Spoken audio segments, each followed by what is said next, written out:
चौथ की सरल संपूर्ण व्रत कथा। हिंदू धर्म में करवा चौथ के पर्व का विशेष महत्व है।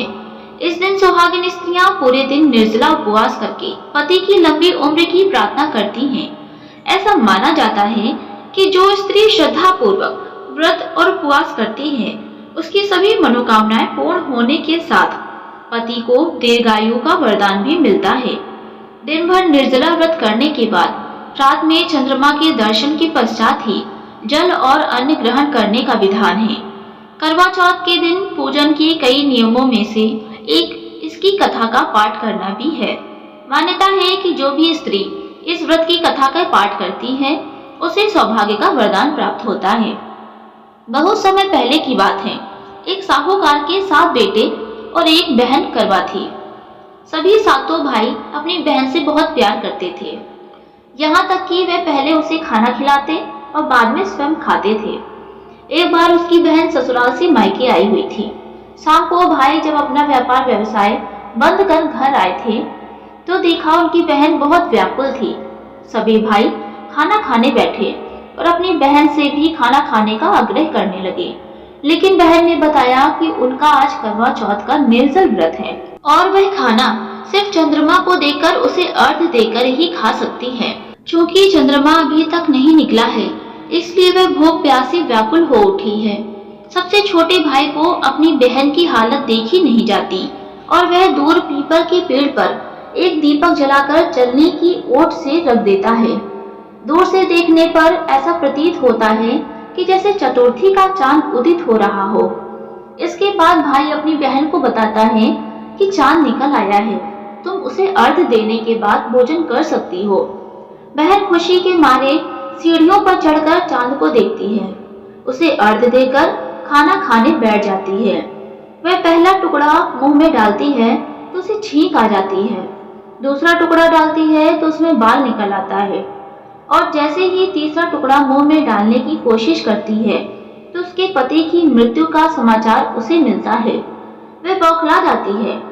उसकी भाभी उसे सच्चाई से अवगत कराती है कि उसके साथ ऐसा क्यों हुआ है। करवा चौथ का व्रत गलत तरीके से टूटने के कारण देवता उससे नाराज हो गए हैं और उन्होंने ऐसा किया है। सच्चाई जानने के बाद करवा निश्चय करती है कि वह अपने पति का अंतिम संस्कार नहीं होने देगी और अपने सतीत्व से उन्हें पुनर्जीवन दिलाकर रहेगी। वह पूरे 1 साल तक अपने पति के शव के पास बैठी रहती है। उसके ऊपर उगने वाली सुई नुमा घास को वह एकत्रित करती जाती है। 1 साल बाद फिर करवा चौथ का दिन आता है। उसकी सभी भाभियां करवा चौथ का व्रत रखती हैं। जब भाभियां उससे आशीर्वाद लेने आती हैं, तो वह प्रत्येक भाभी से यम सुई ले लो, पिए सुई दे दो, मुझे भी अपनी जैसी सुहागिन बना दो, ऐसा आग्रह करती है। लेकिन हर बार भाभी उसे अगली भाभी से आग्रह करने को कहे चली जाती है। इस प्रकार जब 6ठे नंबर की भाभी आती है, तो वह करवा उससे भी यही बात दोहराती है।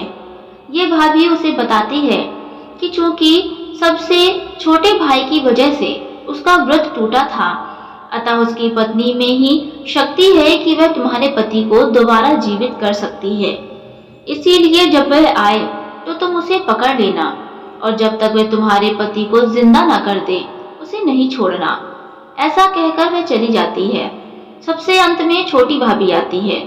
करवा उनसे भी सुहागिन बनने का आग्रह करती है, लेकिन वह टाल मटोली करने लगती है। इसे देख करवा उन्हें जोर से पकड़ लेती है और अपने सुहाग को जिंदा करने के लिए कहती है। भाभी उसे छुड़ाने के लिए नोचती है, घसोटती है, लेकिन करवा नहीं छोड़ती है। अंत में उसकी तपस्या को देख भाभी पसीज जाती है और अपनी छोटी उंगली को चीरकर उसमें से अमृत उसके पति के मुंह में डाल देती है।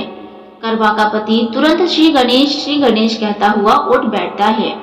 इस प्रकार प्रभु कृपा से उसकी छोटी भाभी के माध्यम से करवा को अपना सुहाग वापस मिल जाता है। हे श्री गणेश, माँ गौरी जिस प्रकार करवा को चिर सुहागन का वरदान आपसे मिला है, वैसा ही सब सुहागिनों को मिले। दोस्तों, करवा की ये कथा आपको कैसी लगी हमें कमेंट में जरूर बताएं। वीडियो अच्छी लगी हो तो वीडियो को लाइक करें, चैनल पर नए हो तो चैनल को सब्सक्राइब जरूर करें। धन्यवाद दोस्तों।